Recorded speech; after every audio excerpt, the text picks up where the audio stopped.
누가복음 2장 21절에서 40절.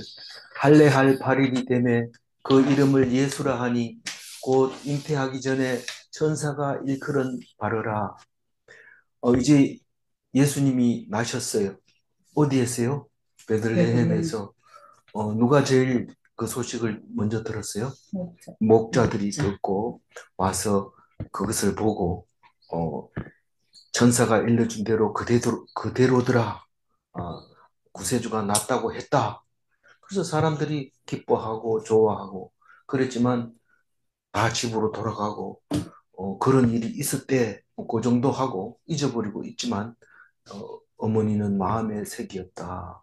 그 얘기를 어제 했습니다. 마음에 드니라. 예, 마음의 색이요 생각하니라 그렇게 말했습니다. 오늘은 이 아기 예수가 컸습니다.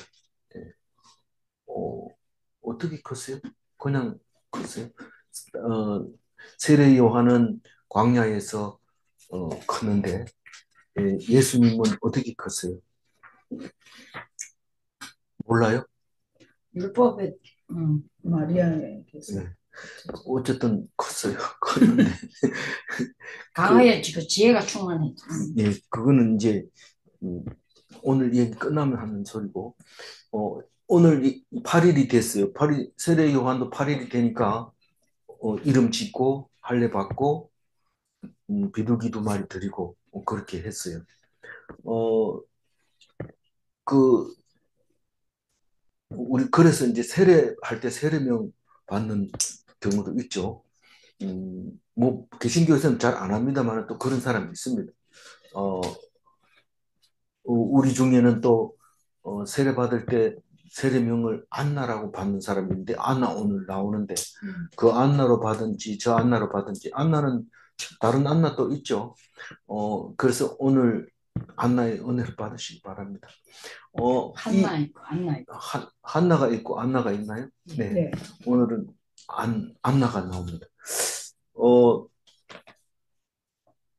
그, 그 정결 예식을 위해서 비둘기 2마리 드리는 거고, 어, 비둘기 2마리는, 어, 그, 이제 22절에서 얘기하기로 하고, 이름을 예수라 하니 이랬는데, 세례 요한의 이름 지을 때는 어머니한테 물어보고, 아버지한테 물어보고, 왜 그랬어요? 그게 말씀하신 대로, 어, 이루어졌다. 그걸 물어봄으로써, 어, 그 세례 요한이 그냥 온 게 아니라 확실하게 왔다. 말씀대로 그 얘기를 하는 거고 예수님은 앞으로 계속 말씀대로 오셨다는 것을 얘기할 겁니다. 그런데 이 사실은 마태가 먼저 썼잖아요. 누가보다 쓰면서 예수라는 이름을 그 마리아에게 안 하고 요셉에게 했다고 하고 있어요. 마태는. 이 처녀가 잉태하니까 어, 끊어버리려고 했는데 음, 끊지 마라. 그건 성령으로 잉태한 것이기 때문에 나거든 예수라고 하라고 마태복음 1장 21절에 요셉에게 얘기를 했어요. 그리고 오늘 했는데 마리아한테 물어봤는지 요셉한테 물어봤는지 안 물어보고 바로 예수를 했다고 얘기를 천사가 합니다. 가르쳐 예. 줬다. 어, 그래서 천사가 천사 이름 뭐죠? 가브리엘. 가브리엘이 마리아에게 나타났을 때 마리아는 노래를 불렀습니다. 비천한 자에게 이렇게 큰 일을 주신다는 게 참 하나님, 부자는 빈손으로 가지만 가난한 자는 굶기지 않으시는 하나님 이러면서 노래를 불렀는데 어, 가슴이 찡하죠. 22절 읽어봅니다. 모세의 법대로 정결 예식의 날이 참에 아기를 데리고 예루살렘에 올라가니. 그러니까 8일째가 정결 예식의 날이냐 아니면은 이름 짓는 날이냐 이 지방에서 올라오려면 굉장히 힘든데 와서 한꺼번에 다 해결하고 갑니다. 그래서 정결 예식을 하는 것은 어 그 8일 그 생리할 때처럼 똑같이 8일 차에 가서 정결해진다. 그렇게 이제 레위기 12장 2절에 얘기를 합니다. 임신해서 낳으면은 그렇게 된다. 그렇게 얘기하고 원래는 속죄 제물 드리는 건 이날 드리는 게 아니고 어, 남자아이를 놓으면 33일 뒤에, 여자아이를 놓으면 66일 뒤에 산모가 정결하게 된다. 그때 속죄 제물을 드려라. 이런데, 그럼 어떤 게, 이 33일이 맞냐, 8일이 맞냐, 나중에는 33일을 잊어버리고, 레위기 12장 얘기는 잊어버리고, 그냥 한꺼번에 다 합니다. 우리는 그런 걸 많이 볼 수 있습니다. 원래는 그게 긴데, 한꺼번에 모아가지고 합니다. 조상의 제사도 할아버지 제사, 할머니 제사, 아버지 제사, 어머니 제사 그것만 해도 4번 드려야 되는데 한꺼번에 그냥 모아가지고 제사 드려버리고 뭐 귀신이 아나 이런데 귀신같이 압니다. 근데 그래도 어쨌든 법대로 안 하고 모아가지고 8일 차에 했었던 거죠. 근데 어 그 아무 데서나 드리면 되는 게 아니고 예루살렘 성전에서만 돼야 돼요. 사실은 뭐 솔로몬 성전 때도 이걸 안 드렸고 스룹바벨 성전 때도 뭐 드렸다는 소리 안 하는데 왜 예수님 날 때만 그러냐? 그게 율법대로 오시려고 그럴 수밖에 없었다는 거죠, 사실은. 그래서 오히려 성전이 시원찮을 때 사람들이 더 열심히 모입니다. 교회를 잘 지어놓으면 사람이 많이 올 것 같지만 오히려 뭐 구석에서 골방에서 기도하고 이럴 때 더 많이 오는 것을 볼 수 있는데 아마 예수님이 오실 때는 뭐 그렇게 당당하지는 못했지만 엄청나게 잘 짓고 있었지만 그래도 그렇게 완성된 상태가 아니었기 때문에 에, 그런데도 불구하고 많이 기대를 하고 옵니다. 아직 엄청나게 잘 짓고 있는데 그래도 예배는 드릴 수 있다더라 이러면 그 소식만 가지고도 갑니다. 변함없는 게 아니고 자꾸 짓고 있는 거니까 음, 이제 더 잘 지켰던 것 같아요. 23절 읽어봅니다. 이는 주의 율법에 쓴 바 첫 해에 처음 난 남자마다 주의 거룩한 자라 하리라 한 대로 아기를 주께 드리고. 그래서 이거를 정확하게 지킨다면 어, 그 언제 와야 되느냐 하면은요. 어, 그 제가 적어놨을 텐데 안 보이네. 30일 뒤에 아니 첫째 아기를 놓으면 30일 뒤에 속죄 제물을 대속 제물을 드려야 됩니다. 그거 써놨네. 민수기 8장 16절에 1개월 후에 은 5세계를 장자일 때만 그렇게 드립니다. 근데 예수님이 돌아가실 때는 얼마 받았어요? 은 30. 너무 그렇게 됐어요. 그렇게 드리는데 어, 이게 죽게 드리고 이랬을 때는 그냥 보였을 것 같아요. 제 생각에. 그 대신에 비둘기 한 쌍은 가지고 간 것 같아요. 24절 읽어봅니다. 또 주의 율법에 말씀하신 대로 산비둘기 한 쌍이나 혹은 어린 집비둘기 둘로 제사하라.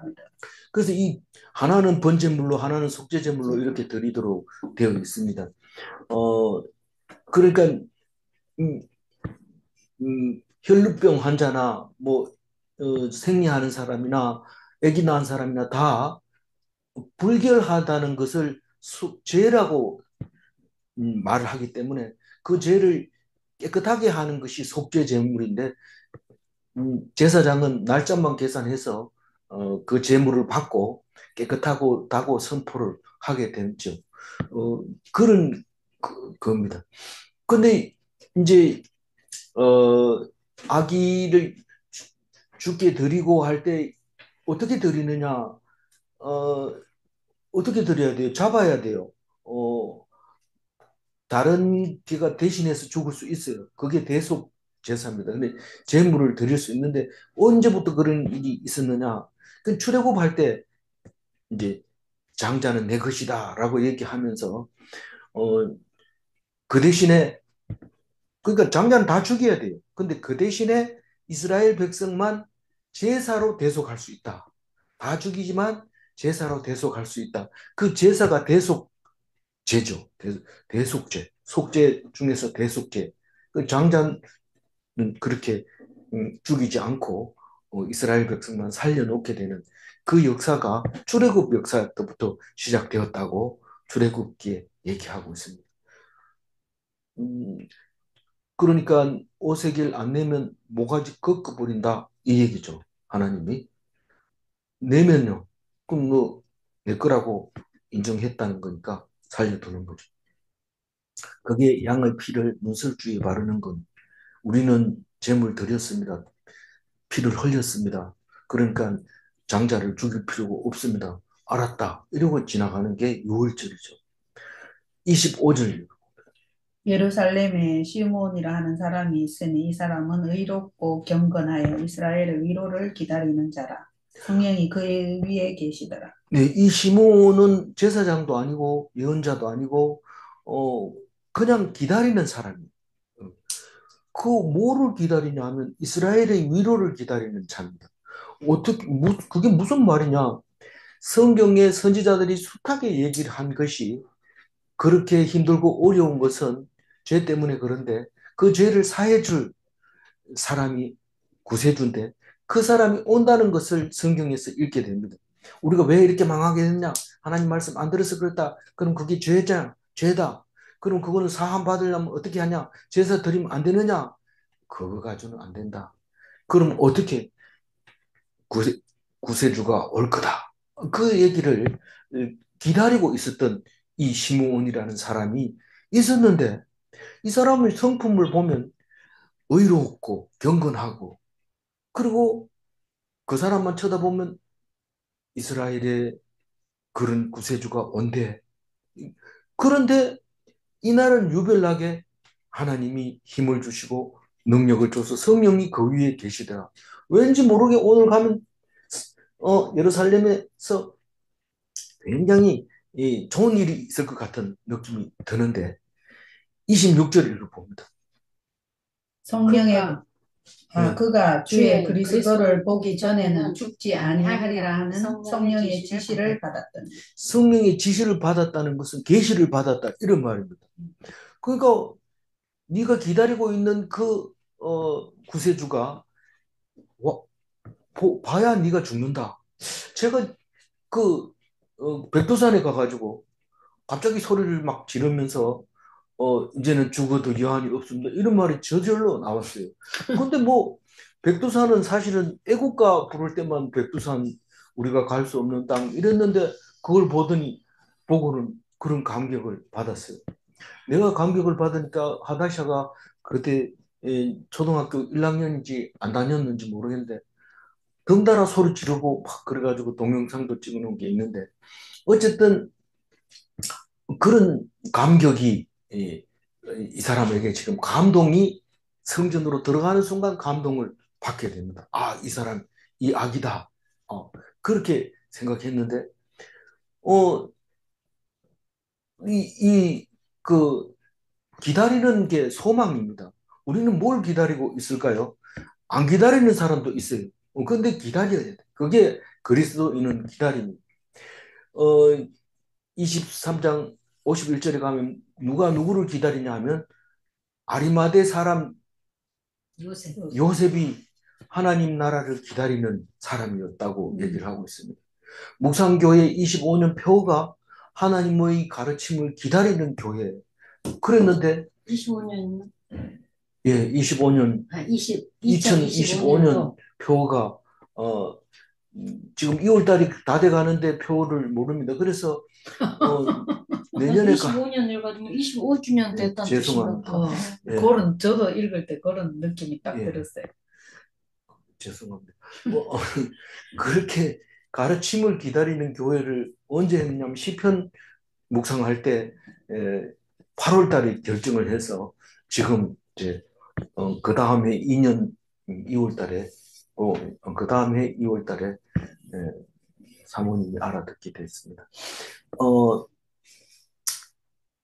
그렇게 지시를 받았는지 계시를 받았는지 받아서 늘 소망을 가지고 오늘인가 어저께인가 내일인가 이렇게 하면서 왔는데 드디어 이제 감동으로 눈으로 보게 됐습니다.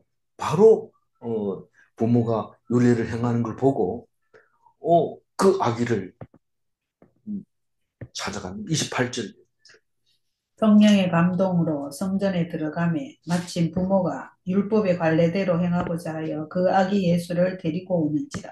28절.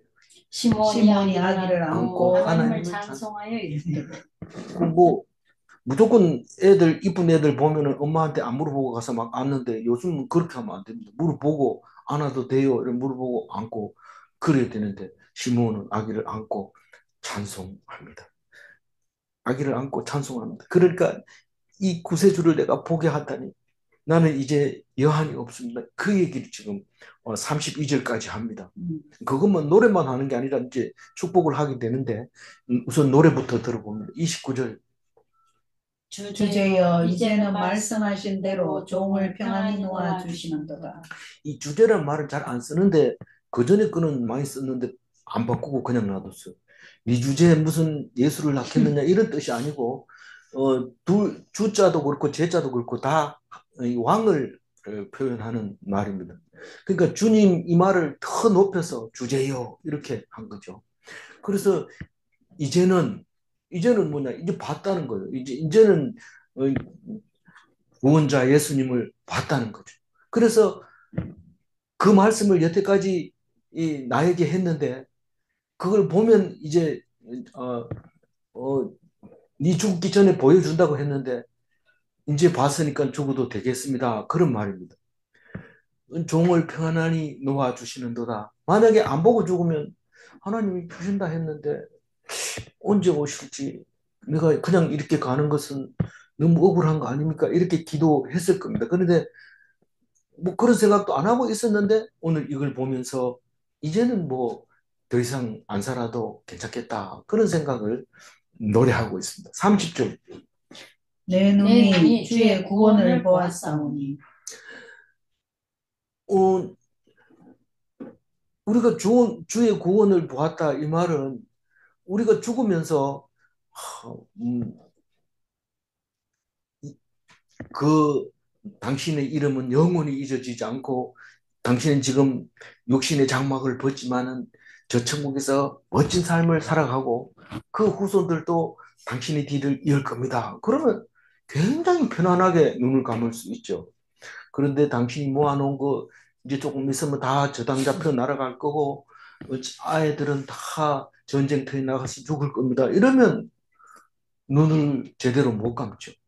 그래서 내 눈이 주의 구원을 보았사오니 어떻게 한다? 이제 보니까 어떤 얘기를 하냐면 31절 이는 만민 앞에 예비하신 것이요. 내가 본 이 아기 예수가 만민 앞에 예비한다고 나에게 얘기한 말씀대로 얘기한 그 아기 예수라는 거죠. 온다고 한 그게 드디어 왔군요. 그런 말이죠. 그게 구원을 본 거죠. 내 눈으로 구원을 본 거죠. 32절. 이방을 비추는 빛이요 주의 백성 이스라엘의 영광이니이다 하니. 이방을 비추는 빛이요. 이러니까 이스라엘은 그 뭐냐? 예수님이 와가지고 왜 이방을 비추러 오냐? 우리는 그 뭐냐?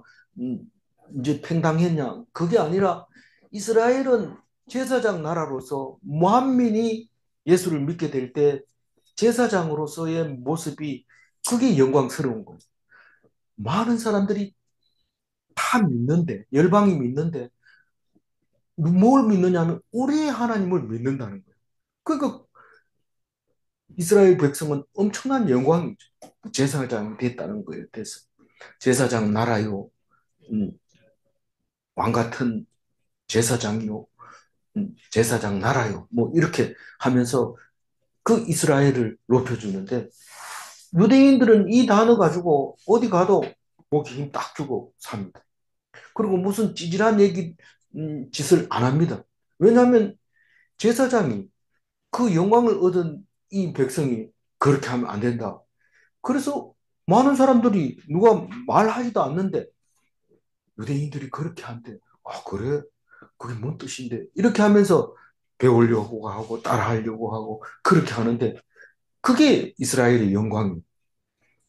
그게 만약 예수님이 안 왔다면 우리는 이스라엘하고 관계 없습니다. 이스라엘은 뭐 잘 살든지 말든지 상관없는데 복음이 전파되고 예수를 믿으면서 천국 가게 된다는 걸 알게 되고 떼거리로 모여와서 보니까 말씀을 들으니까 이스라엘의 하나님이었다는 거죠.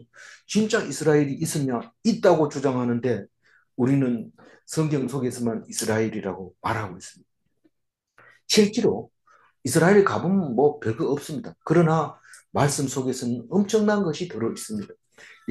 백투 예루살렘 할 때 비행기 타고 가지 말고 성경을 보고 말씀을 듣고 그게 이스라엘이 간 겁니다. 예루살렘이 간 겁니다. 33절. 그의 부모가 그에 대한 말들을 놀랍게 여기더라. 우리 애를 보고 찬양을 부르고 노래하는 거 보니까 이게 뭐야? 희한하다. 마음에 두고 있는 것이 또 생각이 쏙 나와서 이게 범상치 않는 아이가 맞구나. 8일째 확인 딱 되는 거죠. 여기 같이 있을 때 그랬는데 8일째가 됐으니까 10개월 하고 8일이 지난 거죠. 그때 탁 이렇게 이제 7일이 지났으니까 일주일 지난 거죠. 그 생각을 아마 마리아는 했을 겁니다. 그래서 부모가 그에 대한 말을 듣고 야 희한하다 이렇게 생각을 한 거죠. 34절. 시몬이 그들에게 축복하고 그의 어머니 마리아에게 말하여 이르되 보라 이는 이스라엘 중 많은 사람을 패하거나 흥하게 하며 비방을 받는 표적이 되기 위하여 세움을 받았고. 이 시몬이 그 요셉과 마리아에게 축복을 합니다. 복이 있도다. 대가 복이 있도다. 이렇게 하면서 축복하고 어머니를 향해서 말을 합니다. 예언을 하는 거죠. 이 봐라. 이는 누굽니까? 예수님은 이스라엘 중 많은 사람을 패하거나 흥하게 하며 왜 흥하게만 하지 패하게 또 할까요? 이것은 심판이 있고 구원이 있다는 사실을 분명하게 얘기하고 있는 겁니다.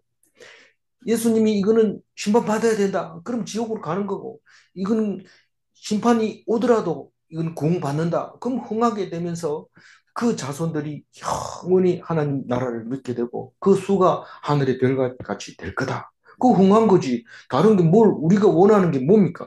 자녀가 흥하게 되는 건데 우리는 무자한 사람한테 그럼 이 말을 하면 기분 나쁘잖아요.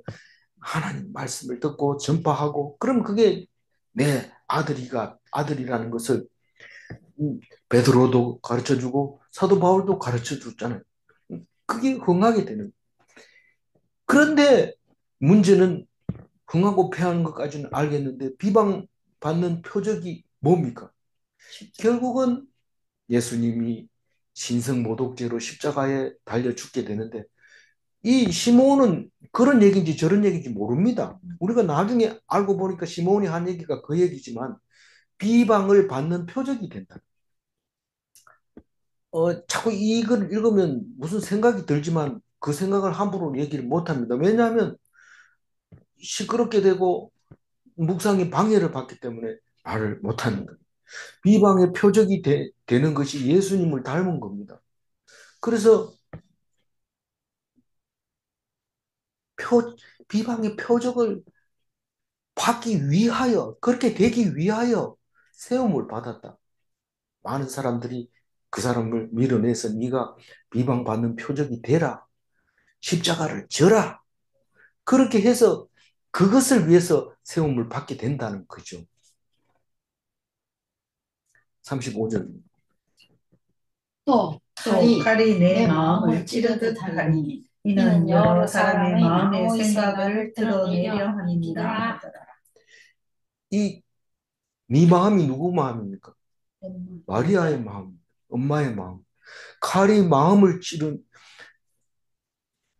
성경은 이렇게 표현하고 있어요. 마음을 칼이 심장을 찌른 것처럼 진짜 아프면 가슴이 그냥 너무 아프죠. 예.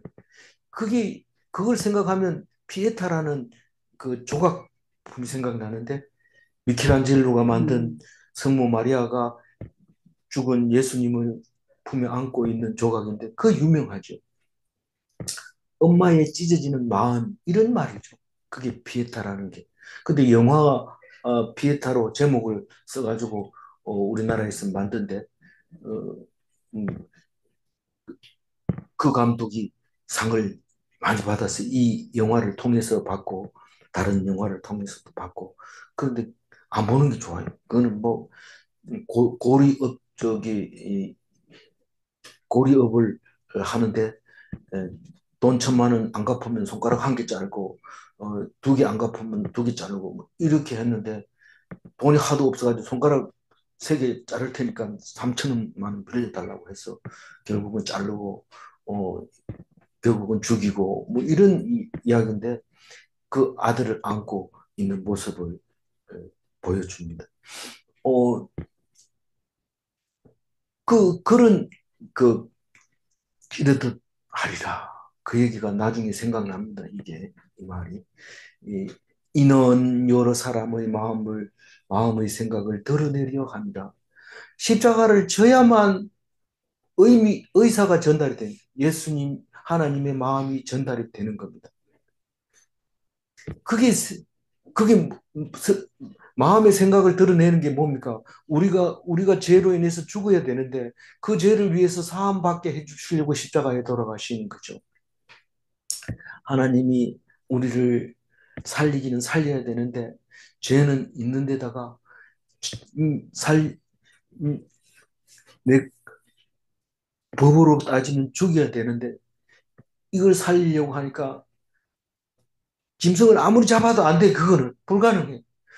그러면 죄 없는 사람을 죽여야 되는데 죄 없는 사람이 이 땅에는 없어. 그럼 어떻게 해야 될까요?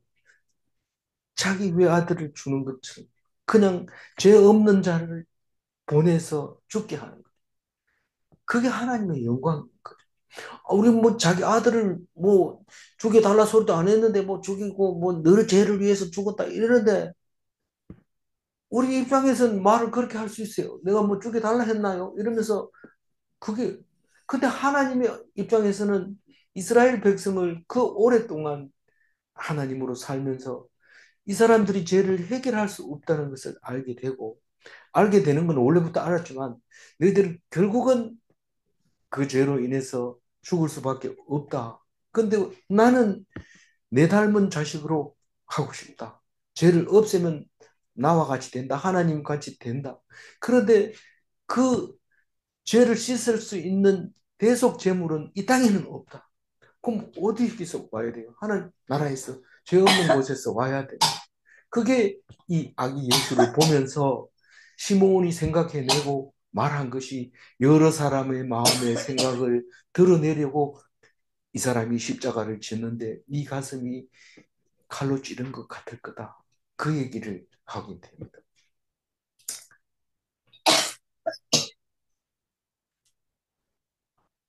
시몬이 부부를 축복하고 마리아에게 예언한 이 말이 나중에 생각이 납니다. 36절. 또 아셀 지파 바누엘의 딸 안나라 하는 선지자가 있어 나이가 매우 많았더라.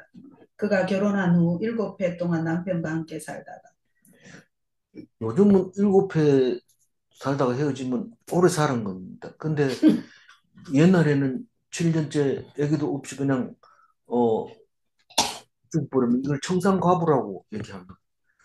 이 아셀 지파의 나이 많은 사람 이때 당시만 예수님 때만 해도 땅의 경계가 없었어요. 뭐 다 흩어지고 12지파의 영원한 뿌리 내리고 살 그 분배한 그 땅은 어디 가고 다 쫓겨가고 돌아온 사람들만 살게 되는데 여기 살기도 하고 저기 살기도 하지만 돌아와가지고 이거 어느 지파냐 이러고 족보를 다 만들어 놨어요. 그래서 지파라는 거는 있었지만 땅의 경계는 없었죠. 그런데 거기에서 안나라 하는 여자 선지자입니다. 선지자인데 음, 결혼하기 전에 선지자였는지 결혼하고 난 후에 과부가 된 뒤에 선지자가 되었는지 나이가 많았습니다. 나이가 많다는 것은 과부로 수절했다. 그 말입니다. 37절. 과부가 되고 84세가 되었다.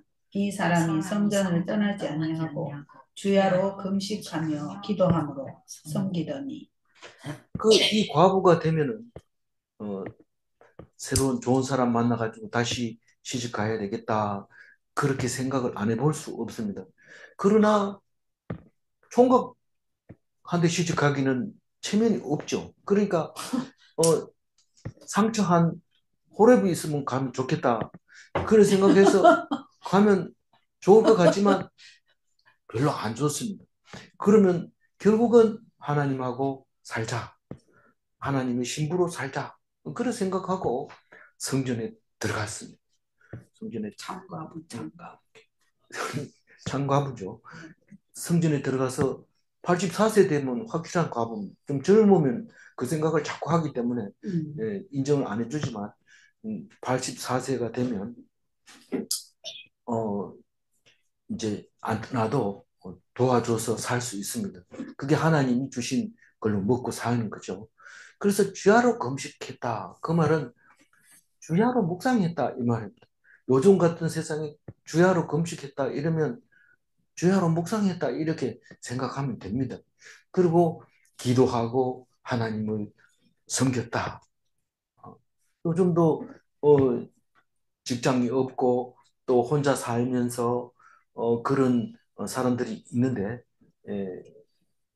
과부일 경우도 있고 과부 아니고 시집 처음부터 안 간 사람도 있고 있는데 이 사람들은 교회 와서 열심히 기도실에서 기도하는 모습을 보게 됩니다. 그 사람들이 말하는 한마디 한마디가 다 의미가 심장한데 우리는 그걸 보고 웃기도 하죠. 어, 기도 제목 내면 몇 년 됐습니까? 지금 10년째 고생하고 있습니다. 아직 멀었습니다. 30년은 기다려야 됩니다. 이렇게 얘기할 때 이상하다 이렇게 하지만 이 사람 입장에서는 충분히 그 얘기를 할 수 있는 거죠. 그래서 그 기도를 마음에 담아두고 정말 그런가? 난 싫지만 어, 이 선지자가 안나가 얘기한다면 그걸 그냥 기도함으로 들어야 되죠. 38절 마침 이때 나와서 하나님께 감사하고 예루살렘의 성령을 바라는 모든 사람에게 그에 대하여 말하니라. 이때가 언제입니까? 예수님이 8일째 돼서 성전에 올라가서 예식을 치르고 있을 때 이 선지자가 성전 안에 있으니까 오늘은 뭐 특별한 아이가 와가지고 예식을 치르네. 뭐 빛은 안 나지만 마치 빛이 비치는 것처럼 스포트라이트가 확 비치는 것처럼 눈동자가 모든 사람들의 눈동자가 그걸로 집중해 가는 것을 볼 수 있습니다. 그러니까 하나님께 감사하고 뭐라고 얘기하냐면 예루살렘의 속량을 바라는 모든 사람에게 말합니다. 거기서 이제 선지자가 얘기를 하는데 예루살렘의 속량을 바라는 사람들아 이렇게 소리 지르니까 갈 사람 가고 모여들 사람 모여드는데 그 사람들에게 모여든 사람에게 그에 대하여 말한다. 누구에 대해서? 예수 그리스도에 대해서 말합니다. 오래전부터 준비된 사람이고 선지자들이 예언한 사람이고 우리가 바라고 원하던 사람이다. 그 사람이 아기 예수다. 지금 오늘 여기 왔다. 그 얘기 그렇게 안나가 말을 했던 것이죠. 우리는 소망을 가진 사람은 더 씁니다. 무슨 소망을? 우리는 죄 때문에 이렇게 고난당하고 로마의 압제를 받고 있고 나라 없는 사람은 살고 있고 성전을 짓는다고 하면서 수십 년이 지나도 아주 저렇게 덜 짓고 폼만 잡고 있고 그런 지었다 하더라도 우리에게 생생되려고 하는 것이 진짜 하나님 앞에서 제대로 못 드리게 하고 결국은 거기에 로마 사람들이 이상한 재물을 드리기도 하고 그렇게 하죠. 그거를 보면서 우리는 소망을 가지고 정말 우리 죄를 사해주고 영원한 나라를 만들 사람이 온다고 했는데 그런 사람은 이 소리가 귀에 번쩍 들리는 거죠. 그래서 그것을 듣고 기억하고 있었던 거죠. 39절 주의 율법을 따라 모든 일을 마치고 갈릴리로 돌아가 본 동네 나사렛에 이르니라. 이 39절 말씀은 4일 8일차 정결 예식을 모두 마쳤다 그런 말이죠. 예루살렘에서 나사렛으로 가려면 도시락도 싸가지고 가야 되고 하루 만에 못 갈 수도 있습니다. 늦게 가면. 그래서 빨리 저기 요단강 아라바 길로 해서 쭉 따라서 갈릴리 이 호수가 나오면 다시 나사렛으로 언덕으로 올라가서 집에 가게 됩니다. 율법을 따라서 모든 일을 행한, 율법을 따라 모든 일을 성결 예식을 말하고 있는 겁니다. 마지막 40절을 읽어.